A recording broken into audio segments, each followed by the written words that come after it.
All right, we're not going to put that in the show. Who is your daddy? I am the father. You fathers will understand. My father taught me many things. I got an idea. How about you all sit there quietly while I make dad noises?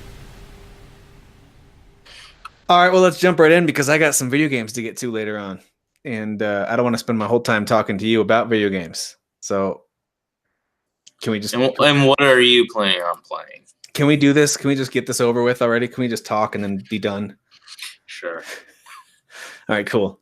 It's a good way to start. You can tell this is 155 episodes of What Are We Doing? Still talking about video games. Yeah, right? It's become a business. Like, hit point A, hit point B, hit point C, be done with it. Let's go. It's like a marriage that's overstayed its welcome, you know? Pretty much. Yeah. For those of you who cannot see this on YouTube, Derek is sporting a full-on Spider-Man onesie. Yeah, I really like it, honestly. It's got a hood. Can we see the hood on? Or you don't want to mess up your hair? I don't want to mess up my hair, but we can do it. It's got the eyes and everything. Oh, yeah.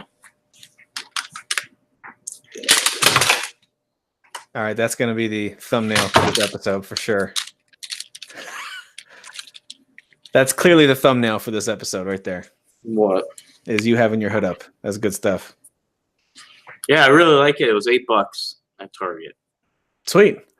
I'm more of a Walmart guy. You're a lot fancier than I am. So, yeah, that was my awesome date night. It was our Megan and I's 16-year anniversary, and so we went to dinner. It was very nice, although I did get angry once I got the bill and realized I was paying $12 per drink, which was ridiculous because I had no clue. And you were getting chocolate milk, so... Yeah, because I don't do alcohol. That's bad. Okay, but we got like some like peach, like frozen daiquiri type thing, and it was really, really good. I drank mine, and then Megan towards the end was like, "Yeah, I didn't like it as much as you. You can have mine." So I had hers, and I was getting tipsy. I'm like, wow, I'm such a lightweight when it comes to drinking. I was like legit like, hey, at the end. Hey. Derek takes one sip of a very light beer and immediately pukes and passes out right away. Yeah. I mean, like, if girls want to get me drunk so it's easier for them to sleep with me, it would take, like, just a sip. Just a sip. It's not that hard. Well, that's nothing to do with your constitution towards alcohol. That's just you. That's true. You actually, to be honest with you, you don't even have to. Yeah, you don't water's fine. Water will just give me water and tell me it's vodka, and I'll be like, hey. But yeah. So we went there, and then we went to Target. We were gonna, walk the mall, and I was gonna buy her stuff. I mean, I got her a gift anyways, but. We were just gonna go shopping and stuff, but then she was like, "No, I actually need stuff from Target." So we went there, and then I saw this, and I was like, "Oh, junk!" And it was like a size medium, and Megan's like, "You don't fit in medium." I was like, you don't realize how small I am." I was actually just gonna say, does it feel good that you can wear stuff that you probably wouldn't have fit in a little while back, right? Oh, not even close. Medium, I wouldn't even have gotten over my ankle. My ankle would have like blocked it. So yeah, I put it on with like my full outfit on. So I had jeans, 2 shirts on, and a tie, and I slipped it on over there and did it like a pose. And I was like, "You gotta take a picture of me," because at this time I didn't know if I was gonna buy it. Yeah. And so she took a picture as a joke, but I ended up going, you know what? I actually really need this at night because Florida gets extremely cold. Yeah, it really does. For anyone who's actually on the East Coast that's been dealing with the negative 50-degree weather, you have my permission to fly down to Florida just to visit Derek and smack his Spider-Man head if you want to. Or we can snuggle. I'm a snuggler, so if you want to snuggle, this is nice and comfy. I was going to say that Spider-Man outfit does look very snuggly. So. Yeah, for $8, a little uncomfortable in certain areas, but like I like it. It feels good. Even Eli was snuggling with me this morning. He's like, "Dad, that feels really good," and he just kept like petting me. I was like, "Oh, you're awkward like me. I love you." We touch people inappropriately. 16 years. Yeah. Well, It's going congrats, solid. Yeah, glad you made it to 16. That's a long way. We just had our 14th this past fall, so it's been a long time. Yeah. And for those who don't know how to spell marriage, it's WORK. So if you're all excited about getting married soon, you're just going to work. That's all you're doing. You're getting excited about going to work. That was one of the cheesiest things you've ever said. You're welcome. You I'm know, just love's here- not an emotion; it's a commitment. You gotta choose it. Marriage is work. WOR card. All right, listen. Our Fathers Know Best advice segment was last week. We'll do it again sometime, but let's get off of that this week. This week we're just talking nerdy stuff. We're just talking Kingdom Hearts 3, which I know is a game that both of us are playing. So we will talk about our thoughts on Kingdom Hearts 3. But before that, what else are you playing? Anything that you haven't talked about that you want to throw a shout out to that you've been playing recently? Or has it mainly been KH3? Yeah, Kingdom Hearts 3 was the main one. Played about 3 hours of that. Rocket League, of course. I always play Rocket League. And then I will just say I started Leon's Route B on Resident Evil 2. I'm actually more into that than Kingdom Hearts 3, but I'll get into that when we talk about Kingdom Hearts 3. So I don't know. Maybe I'll play it. We'll see. It's not that long, and since, again, I know the puzzles and all that stuff, I will say this. The reviews I watched, they were like, oh, you know, Route A, essentially they were saying Route A and Route B aren't that different. And yeah, you're in the same areas, but so far, at least in the beginning, compared to Claire, it's kind of throwing me off because I'm like, wait, there should be a typewriter here. There's no typewriter here. So it's a lot different. Yeah, and you start in a totally different area, and then you're able to unlock certain areas that with Claire were kind of a pain in the butt or took longer. So Gotcha. It's pretty cool, like how they've done this. I like it. So I have a feeling I'm gonna, like I said, it's not that long. I'm gonna keep playing it. Okay, cool. Well, if you haven't heard us kind of, especially Daniel and Derek, gush over Resident Evil 2, you can go back and listen to last week's episode. We talked at length about Resident Evil 2 and how it compares to previous games, how it feels like a brand new game. And I chimed in with a few thoughts because I did play the demo. So it is certainly worth your time if you have any interest in kind of third-person thriller. Yes, there's horror elements to it, but it's mostly just kind of this zombie action game. I don't know. That's just I do want to chime in though on some of the things that we talked about in the group. There was a little bit of a debate between first-person Resident Evil and third-person Resident Evil. Yep. I was a huge fan of Resident Evil 7. In fact, I kind of, after I beat it twice, was like, you know what? Maybe this is my favorite Resident Evil 7. I may have even said it is my favorite. But I will say this. While I think Resident Evil 7 is a better game than Resident Evil 2, like I just think like how it plays out, it's better. I think Resident Evil 2 is more fun to play because it's third person. Does that make sense? So yeah. I think Resident Evil 7 is the better game, but I think if Resident Evil 7 was a third person shooter, which is not that, they could have done it. I think they purposely did first person for VR because that was the big thing when it released. Was they were like, hey, on the PlayStation you can do VR. I think it would be a better game, but I do love seeing the character and, you know, just the shooting mechanics, everything like that just feels better when it's in third person. Yeah, it's funny because with most third person games, I could tell you the character's name, what they look like, and kind of what that story element is. If it's first person, I'm like, I don't remember who I am in this game. Like none of the Far Cry games can I really remember who I am. I remember the other characters who I see, but I can't. And so there's something to first person where it does feel immersive, and I like it sometimes, but third person can do a better job at telling the story and making you feel, I don't know, feel a little differently about the character. So anyway. I think the future of a lot of games like this is going to be what The Evil Within 2 did, and that was The Evil Within 2 was created as a third-person game, but then they patched in first person mode. So I think more games are going to go to that. They're going to be Red like, Dead 2 lets you go first person if you want to. yeah, right? Yeah. like in GTA did that as well. GTA 5 that when they re-released it. So I think more games are going to do that. They're going to be like, hey, this game's designed third person, but if you want to play in first person, you can't. Or this game's designed first person, but if you want to play in third person, you can. Yeah, that was even a major change for No Man's Sky that actually made some people like it a little bit more because you could go third person if you wanted to on that game, which some people liked. Yep. All right. Well, we will talk about Kingdom Hearts 3 here shortly. There's 2 other brand new games that just dropped on Switch and one of them on a few other consoles that I wanted to mention. One I was pretty hyped about. We talked about it last summer when they announced it. I think it was last summer. And that was called Dragon Marked for Death. It looked like this really cool. I know there was going to be co-op, side-scrolling, and it looked like kind of really sharp graphics. It looked really nice. And it was supposed to be this kind of action RPG. And so I fired it up. I've played it for maybe an hour, hour and a half, and I don't love it. I don't hate it. It's only $15, so it's hard to really knock it. So you basically have 4 characters, and if you buy one version, you get 2 of them, or if you buy the other version, you get the other 2. And within each game, you can pay, I think it's $10 extra to download the other 2 characters. So is it 15 or 25? It's $15 for 2 characters, and you get the full game. But each character has a slightly different storyline, completely different skill sets. So they're all very different from each other. So they give you plenty of replay value.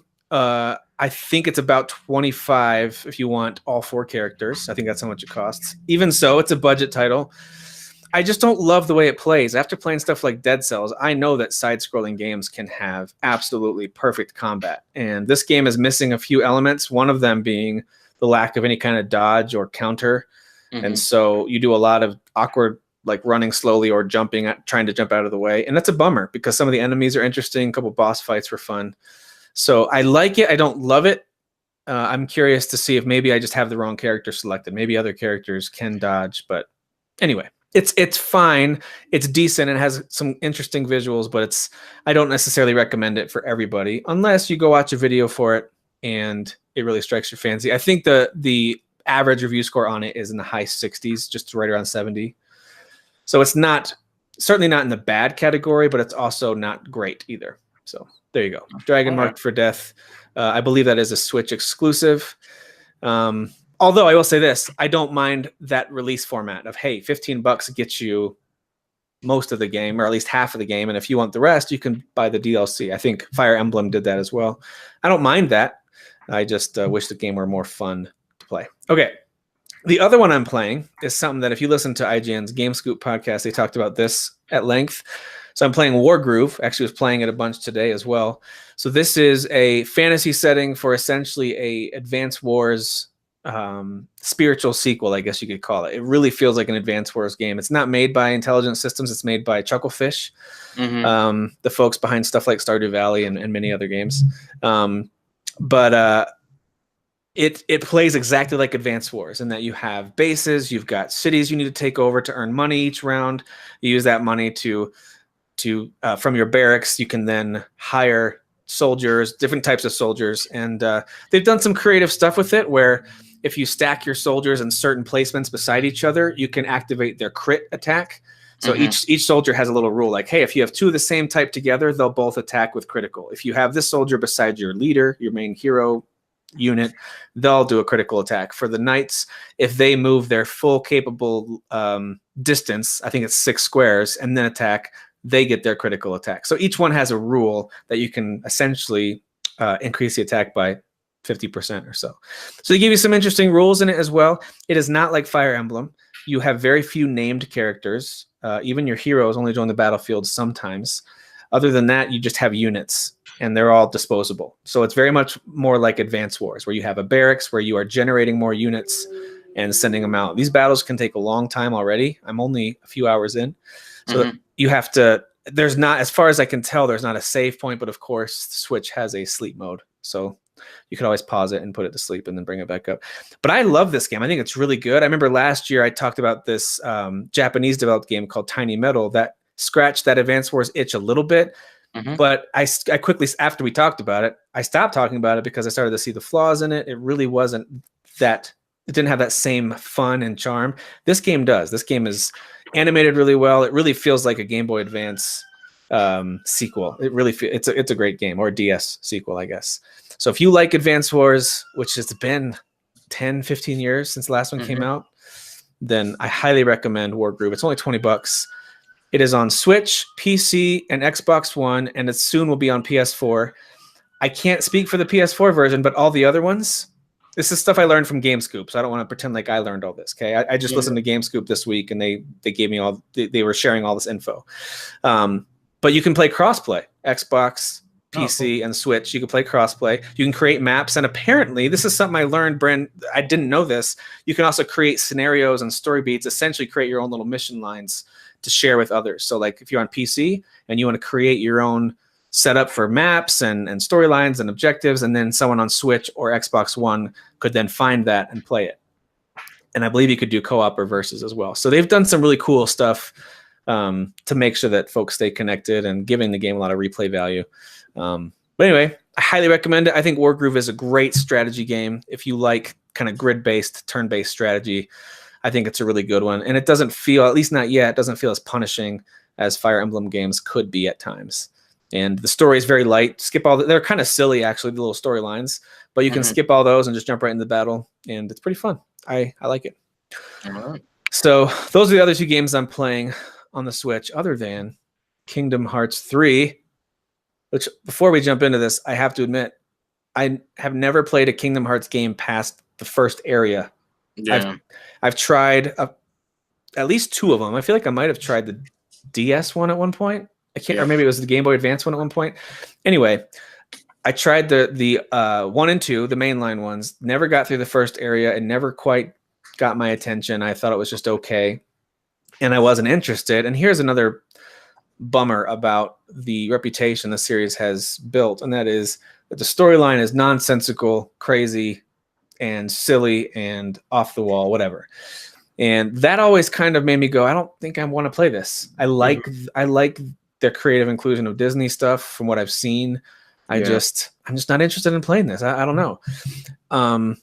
But my opinion on that has changed a bit now that I've played Kingdom Hearts 3. I think I'm on the 4th world. So I've played it for a little while this week. But before we jump into that, I wanted to find out from you, previous games.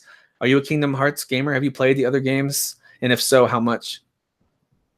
Not much. I remember when Final Fantasy X was kind of big.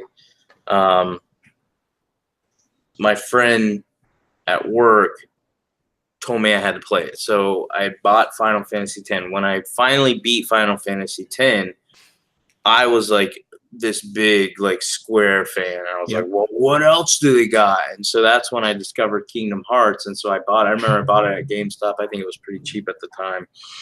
And I tried it and I got stuck on the first area. And I was like, when I bought it, I was thinking it was going to be like a Final Fantasy game because it was an RPG with Disney characters, but it didn't play like Final Fantasy X at all. So I was kind of turned off to it, but I still thought it had potential. Yeah. Anyways, long story short, it's one of those franchises where I will usually buy the games when they're cheap, but then I'm like, I don't feel like playing it, and I never play them. This one I was excited about because I looked at the gameplay and I thought, this looks fun, and I really got hooked on Final Fantasy 15 because of the gameplay. And no, I don't. Again, and I've said this on the show, I don't think they play the same. I just thought maybe I'll get hooked the same way as far as gameplay goes. Right. When you've got physical attack, you've got magic attacks, you have two helpers that you can assign different strategies to. It did seem to have some similar vibes. I totally get that. For me, a lot of combos. Yeah, so far not liking it that much. Like at first, like the first hour, I even posted, I was like, I like this game. Yeah. And I do. I like the characters. Obviously, I like Disney characters. I like the worlds. Sora's fine or whatever. And I do, to a certain extent, understand the story. But again, it does get, like Tim was saying, ridiculous and convoluted. But like the overall, like I get what they're trying to say. Yeah. And what they're trying to do. But my biggest issue was, as I played it last night, maybe I was cranky, but I was legit pissed. And I was cussing. I was like, fucking hate this game right now. Like, all I want to do, and I kept saying this, I just want to save so I can turn it off. And all you're doing is you're talking, and then after you talk, you force me into this dumb battle, and the battles aren't fun right now because they're stupid. And then I get through the battle thinking I'm going to be able to save. Nope, you go to another cutscene, and then you force me into another battle. So I was getting really mad because it took over an hour for me to get to a place where I could save. You know, you should know that there are autosave spots, and as long as no one else is using another save on your account, when you hit continue from the main screen, it'll pick up from your last autosave. Oh, cool. So you don't have to get to a save point. You can continue the autosave. That's good to know. Yeah. My biggest issue though is more the gameplay, and it was the battles I was having last night are just ridiculously annoying, especially when you're fighting anything that flies. Like, okay, there's one part. This is just one example. I'm not saying it's the only one that annoyed me. Where there's a bunch of I think they're like bats grouped together, and they just soar, all up and down. And they were just hitting me, and I had no chance to lock on them and hit them. And it was just becoming frustrating. I was like, this isn't fun. This is annoying. And was this I don't want to spoil anything. Was this a battle in the Dark World? Yeah. Okay. That is a one-off battle, though, at least. So at least you... Yeah, that was annoying. But then there were some other ones that I was like, okay, this is just stupid. Yeah. But I will say, I do like the specials. I like how let's back up a little bit then. So for anyone who hasn't played this game before, it is very much the basic combat is these 3-hit combos. Like you just hit swing, swing, swing, swing, swing, swing. Like that's the very basic level. That's another thing I don't like. I'm like, it's so brain dead. There's one swing. There's not a heavy or a light swing, anything like that, which you learn to appreciate when you play everything from the new Assassin's Creed games, Bloodborne, whatever else. But they don't have that, and I kind of knew that going in. I knew it was fairly simple combat, but they add a bunch of different layers of complexity to things. You can do combos with your teammates when those are ready, and they seem to be a little bit random. Like I don't really know when they're going to pop up the combos with your teammates. Well, it builds up as you're hitting with your bland one-button combos. You'll see these arrows. That builds up for you, but it doesn't always. For example, when Donald wants to do his fireworks attack, I'm sure that builds up somewhere. I just don't see where. But anyway, so yes, you can build up your own little meter, and based on which Keyblade you have equipped, when you activate that, it'll take you into a second form, which essentially means you can swing faster, you hit harder, and of course, when you do your special move, that hits for a lot of damage too, and that lasts for a set amount of time.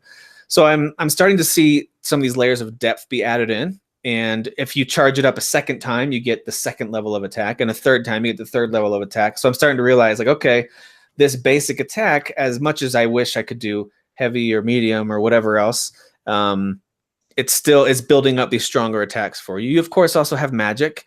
And as you level up, you learn I already have 6 magic moves. Yeah, but why not have the magic assigned to a button? Why is so it doesn't walk you through this, but if you go into the menu and go to customize, you create your little shortcuts. And then when you hold LB, you hit either A, B. I'm playing with so I created the shortcuts, but then I didn't even know how to use them. You gotta hold LB. I don't remember them telling me that at all. I found it by accident. So that's a problem. But again, I'm just saying that's stupid. Right. It's really stupid. I agree. Whatever. I agree. So if you hold the left bumper, and I'm sure it's L1 on PlayStation, I would guess, that would bring up your little shortcuts. And if you hold that and then hit down on the down pad, you can scroll through. You can have up to 3 shortcut menus. There's 4 each. Let's just say it off the top. If you're a Kingdom Hearts fan, you're an idiot, first of all. And second of all, Final Fantasy 15 is way better. So if anybody let's get that out of the way. Final Fantasy 15's combat is way better. Absolutely. It's way more satisfying. Anybody who's saying Kingdom Hearts 3 is better, they're dumb. No, it is way better. But I will say this. I have a little bit of, I wouldn't say the opposite reaction of you. There have been times when I'm kind of like, oh, great, another battle. But for the most part, I'm having a positive experience with the combat system. It's not overly difficult. I've let both of my sons start a save file, so they're running through it as well. They're kind of taking turns with the controller. Are they doing it standard or easy? They were doing it on standard, and they weren't having too much trouble either. With some of the enemies that get really tough, they hand the controller to me. and I help them out. But for the most part, you can mash the buttons, and then when the little thing comes up to say, hey, you have a special move available, they just activate it. And one of the coolest ones that I really like, the kids really like, they're very creative and fun and silly, are these attraction attacks. Yeah. Where certain enemies will have a green highlight around them when battle starts, or sometimes randomly during the battle, and then that thing will kind of start to drain, and you only have, I don't know, maybe 5-7 seconds to make your way to the enemy and hit it. If you hit them before that green circle disappears, you activate this attraction attack. And the reason I'm using the word attraction is because it's an amusement park attraction attack. So it could be the swinging pirate ship, it could be the spinning teacups, it could be this blaster kind of like bumper car looking vehicle you could drive around. There's a whole bunch of them. There's the river where 3 or 4 of you are sitting around this raft with a big steering wheel in the middle, and you're riding on the river. There's a bunch of those different attacks that add a layer of, I think, just kind of fun. It also can help clear the board a little bit when you've got tons of enemies. I remember playing I just finished up last night, so I've been playing a little more today. But last night I finished up the Toy Story section of the game, and there are several battles that really throw a ton of enemies at you, and I'm sure it continues to happen more and more. And so having those special attacks helped me a ton. It really helped me a ton. So anyway, all that to say, I find these certain elements of the combat to bring a smile to my face. Like, that was creative. I liked that right there. But a good amount of it, I'm just like, I hope that I don't get sick of the combat, because it is getting repetitive. I just feel like it's tedious. Like last night, again, I won't spoil it, but I think you'll know what I'm saying. I fought like 3 boss battles back to back to back.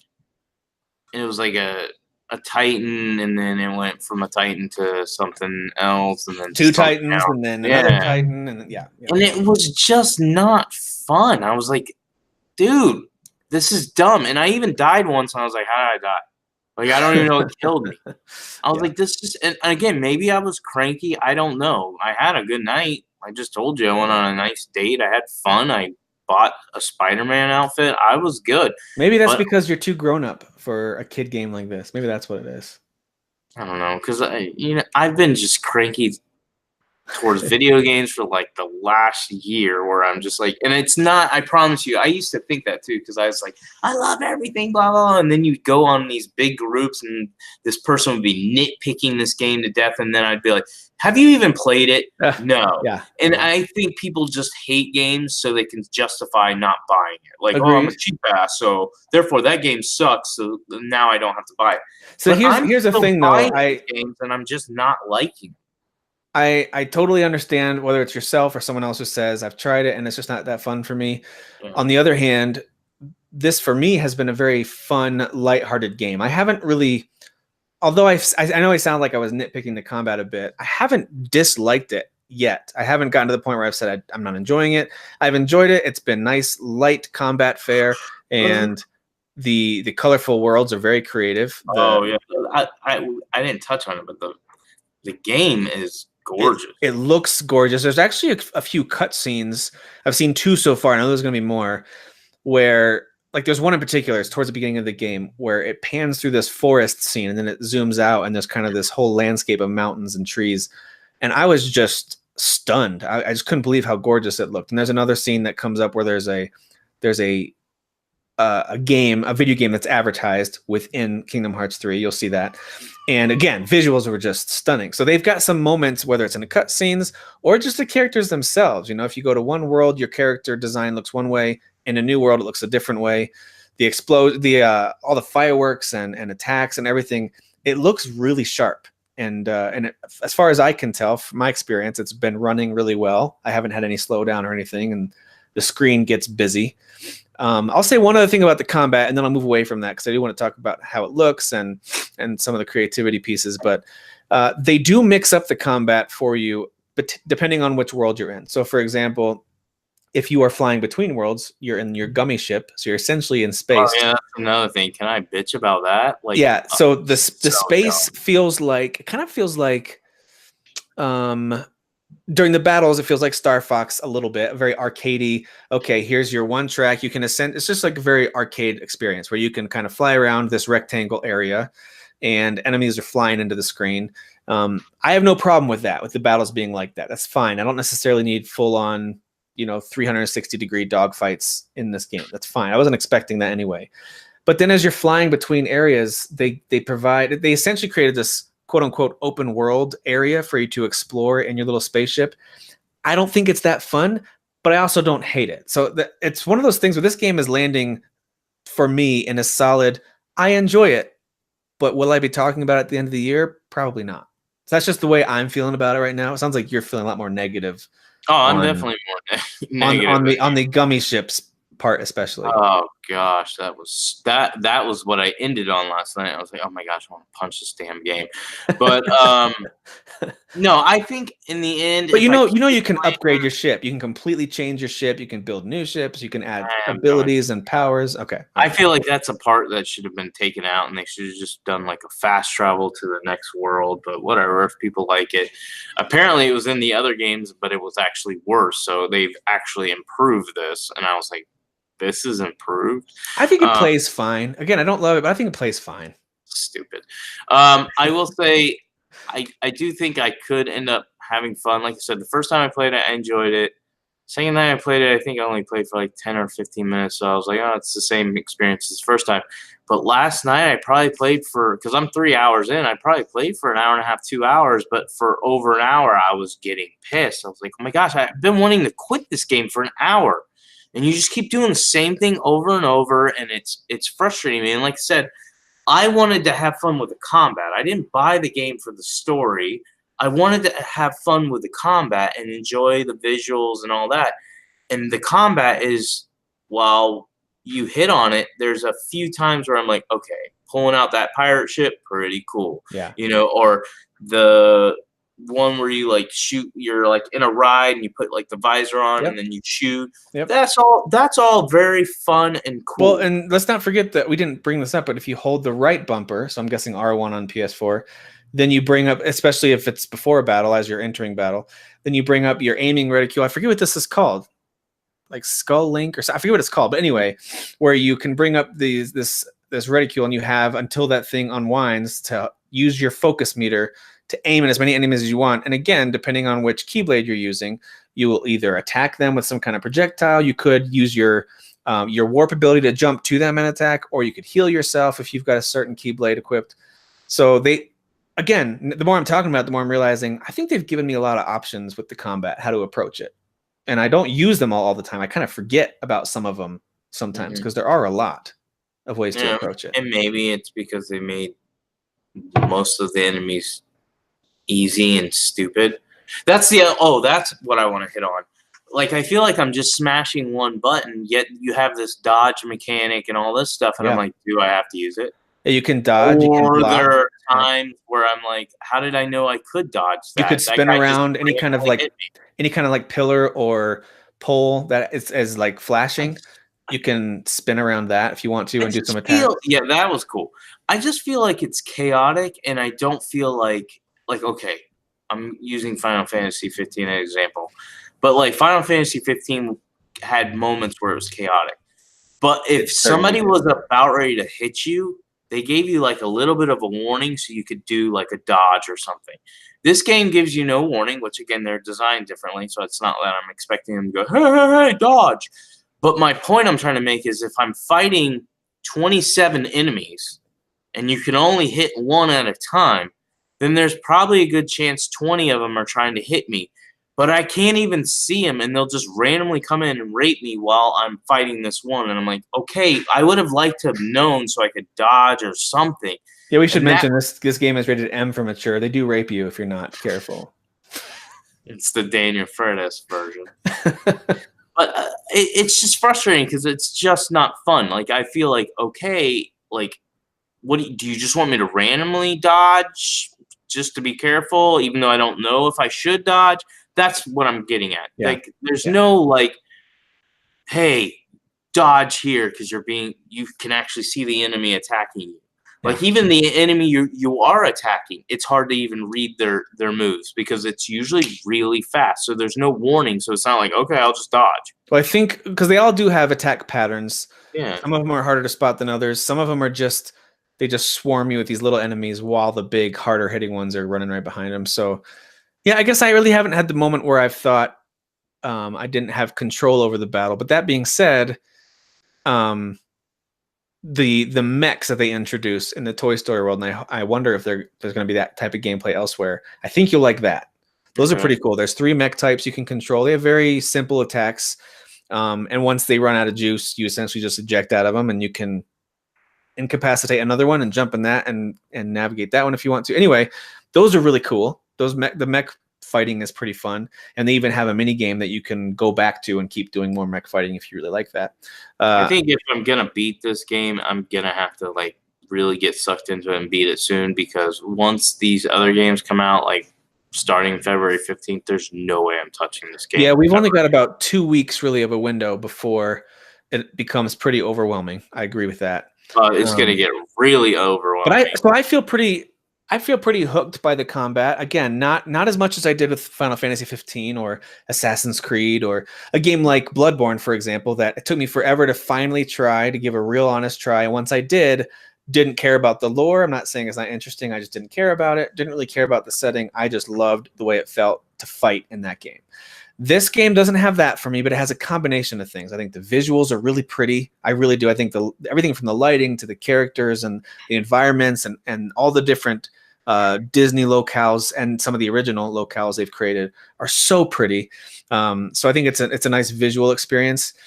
And even though the story is truly convoluted and confusing, the overall character moments can still be charming and fun, although unnecessary a lot of times. But it certainly, and keep in mind, this is rated E10. The idea is for, kids and maybe young teenagers. It seems like that's the target audience for the most part. So I let a lot of that stuff slide. My kids love it. They watch it like it's a cartoon. They really, really love the game and the cutscenes and all that stuff.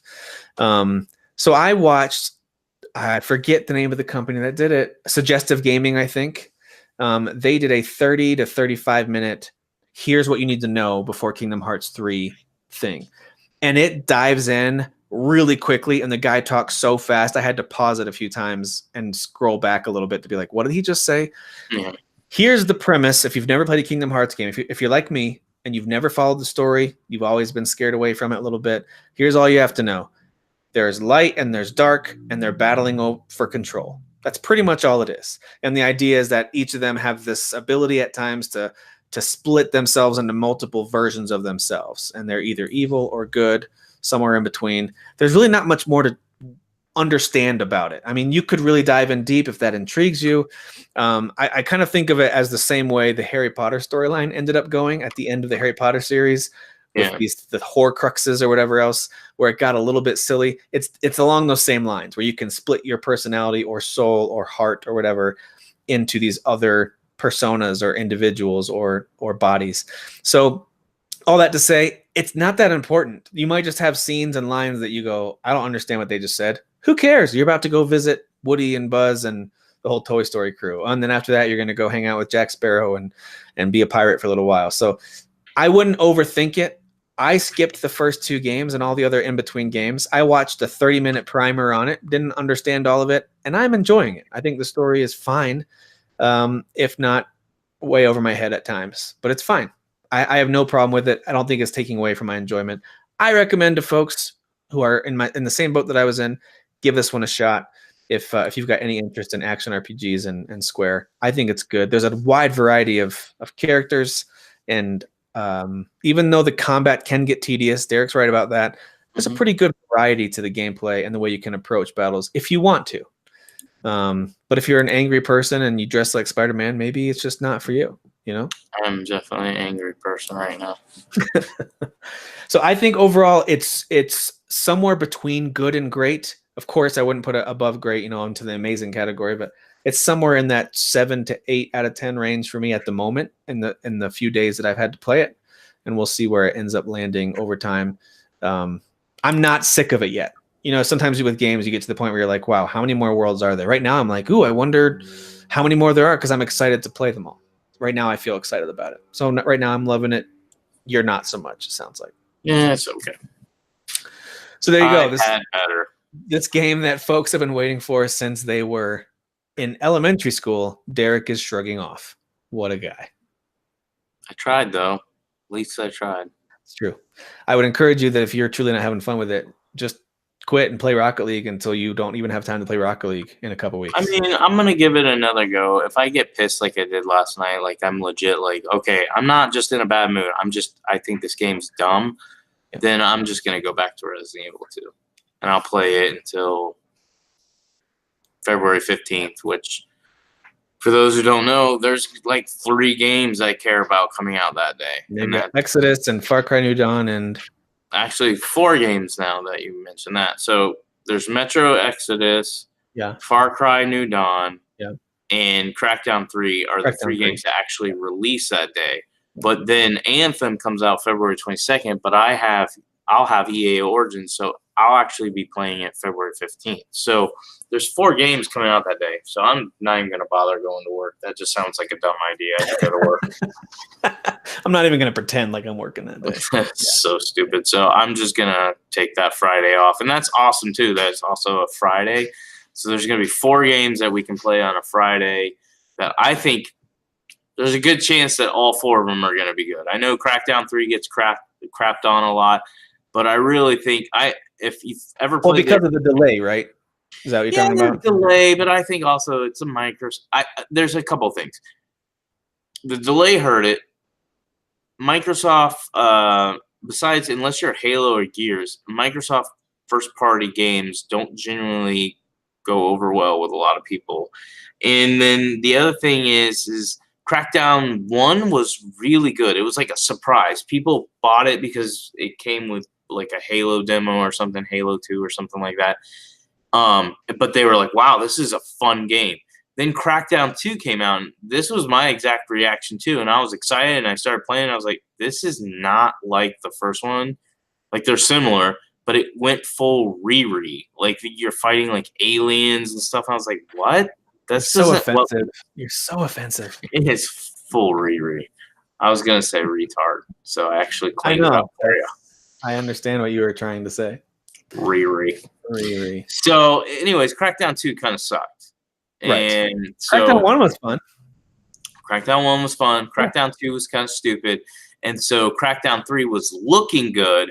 And then all the delays, and with Microsoft just not recently having a good reputation of like releasing top tier first party games, kind of hurts them. I mean, the State of Decay ended up, for me, I'm just going to speak for me, I thought it was trash. Like, it reviewed okay, but to me it was trash. No, Sea of Thieves was a letdown. I thought that, I know you liked it more than me, but I thought that was going to be a really fun game. I did not have any fun with that. And know I didn't have fun with it because I didn't even bother to buy it. And I buy everything. I was like, nope, I don't want to buy that game. Yep. And then there was something else that I'm forgetting that I was like, I don't know, man. Maybe these delays have been them saying we have to get this one right because of those situations. So here's the thing.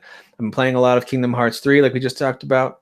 I'm feeling very ignorantly optimistic, like Sora, who's kind of annoyingly optimistic, and all these Disney characters that are feeling hopeful and they're filled with light. I'm going to say Crackdown 3 is going to be fantastic. I hope. I really do. I hope so too. Hey, speaking of Xbox One exclusives, we just heard, so it's shifting into some news here away from Kingdom Hearts 3. We'll talk more about it, assuming both of us play at least a little bit more.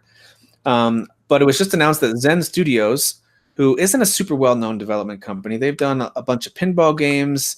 They've done Infinite Golf. They've done, I think they did a Ghostbusters game about 10 years ago, and a few other things. Not a lot of big stuff. So they're not a developer that I would necessarily get excited about. Mm-hmm. But they have recently announced that they have an upcoming RPG titled Operencia, the Stolen Sun. It's an Xbox One console exclusive, which will also be on PC. It's going to be enhanced on a One X, and it's going to be a Game Pass game. It comes out this spring, sometime here in 2019. And it's folks who talk about stuff like Wizardry, Bard's Tale, Eye of the Beholder. So I think it was revealed during the Kind of Funny Games showcase thing. So if you're curious about it, there's some video of it out there. So anyway, it is an Xbox One exclusive. It's kind of nice to know that Microsoft has something else exclusive coming this first half of the year, other than Crackdown 3. So go check that one out if you're interested. Operencia, The Stolen Sun from Zen Studios comes sometime here in the next 6 months or so. It says sometime in the beginning of 2019. Okay. All right. So there's an Xbox One exclusive for you. In other news, Super Smash Bros. Ultimate has absolutely been destroying sales. It was Amazon's best-selling video game of last year, and it came out December, 7th that it came out.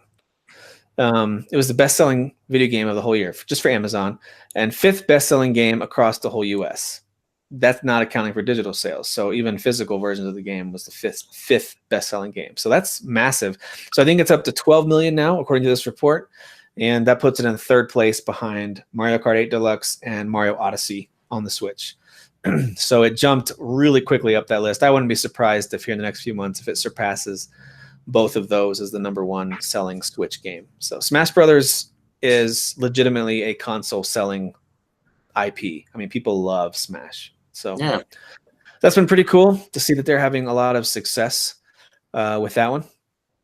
Also with Nintendo, they announced that Dr. Mario World is coming, and I got really excited about this because I was like, "Oh, cool, a puzzle game! I could play some Dr. Mario on the Switch." But it's not coming to Switch; it's coming to phones. So Dr. Mario World is coming to phones. It could end up being a good decision. Dr. Mario is essentially a game that you just need 2 inputs for, right? To move it back and forth and to spin it around. So that's fine. And Dr. Mario was never my favorite puzzle game, but I do like it. So that's coming to phones at some point here in the near future. This should interest you, Derek. Speaking of games that are coming out in February and in March, I think this one comes out in March, or maybe it's April. The Division 2, the private beta starts on February 7th, and it runs for 4 days. February 7th. Okay. That's coming up this week if you want to give the Division 2 a whirl. There's been a lot of negative news. Did you say open or private beta? Private beta. So I believe that's for people who have pre-ordered it, I think, which includes us, right? You were supposed to pre-order that. Did I pre-order that? I think I did. No, I don't remember. All right, well, whatever. I might pre-order it just so we can do the beta. But anyway, so that starts in February. So here's the thing with Anthem, another online third-person shooter that's Did you coming play out. the demo for Anthem? I never could. Well, the demo, the first one I missed, and then the second one I tried to jump in 3 different times and couldn't get in. So I'm talking about the one that just launched on Friday, the open no, one. I haven't. I need to jump into that one, though. I haven't. But I know there's been negativity swirling about that. Not only negativity. People are enjoying it, but there's just been, the general grumblings about that game. And so every time I've tried to jump in to this open one, which is weird because there's more people playing Friday and Saturday, it's worked just fine. Okay. All right. Well, I'm just curious, how will this Division 2 beta go? Will they surprise everyone and do way better? Will they have the same issues as Anthem? That'll be interesting to see, because those initial impressions during a large-scale beta like this really can set the tone for folks' expectation for the game. Even for those of us like me who have never really played Anthem, my expectation for that game has significantly gone down just based on vibes I'm getting around the community. So it'll be interesting to see what happens with Division 2 as they launch their beta this coming week. And lastly, I thought you'd be interested in this one, Derek. Quantic Dream has announced that they're, of course, still making games, and they'll still be on PlayStation, but they're also going to be putting their games out on other consoles, other platforms. Yeah, I saw that. So they're, after 12 years of being exclusive with Sony, with stuff like Heavy Rain and Beyond Two Souls, more recently with Detroit Become Human, Quantic Dream is now going to be making games for multi-platforms, which is interesting. So it'll be interesting to see if that means, I'm assuming their agreement with Sony means their previous games must stay on Sony platforms. That's my assumption. I would imagine. But perhaps their next major story-based decision-making type game will be something you could play on the Xbox One or PC or Switch or something like that. So yeah. There you go. There's some of the news that jumped out at me over the last week or so. I can't think of anything else major coming up. I mean, the big deal for us in the next few weeks is how in the world will we get enough time to play these games to talk about them on the show? I don't know. We'll have to figure that out. But for right now, things are kind of at a nice leisurely pace. There's not a whole lot of crazy releases going on. That's about to change right around Valentine's Day. So lucky wives. Oh, yeah. They'll be excited about that. Yeah, I think so. Well, listen, my my thought for you on Kingdom Hearts 3 is give it another shot. See if you can finish up, the Twilight Town story and get to the Toy Story world, maybe to the Tangled world. Because again, the environments, the new characters you meet, and some of the new gameplay styles they introduce can help spice it up a little bit. Yeah. But yeah, I'm with you. If the main central core combat, if that is not even just repetitive for you, but if that's actually tedious and frustrating for you, it might be okay to cut this one loose. Yeah. I'm not sitting here saying this game is a 10 out of 10, but I am enjoying it quite a bit. But I'm also not pushing back much against your complaints with it because they're legit complaints with it if you were expecting something else. So True. All right, well, that's it. That's all I've got. I've got a screaming baby that I believe my wife would probably like my help with. And I've got more Kingdom Hearts 3 to go play. All right. So and that's the end of this show. This show was trash. This show was trash. I'm sorry. I'm really sorry about that, Spider-Man. The problem was there wasn't anything exciting to talk about. Kingdom Hearts is trash, and that's the bottom line. Kingdom Hearts is trash. Is that where we're going? Kingdom Hearts is trash? Okay. All right, fair enough. Well, guys, thanks for listening. Derek, thanks for dressing up yet again. Yeah, thanks, man. Talk to you guys later. See you. Bye. Who is your daddy? I am the father. You fathers will understand. My father taught me many things. I got an idea. How about you all sit there quietly while I make dad noises?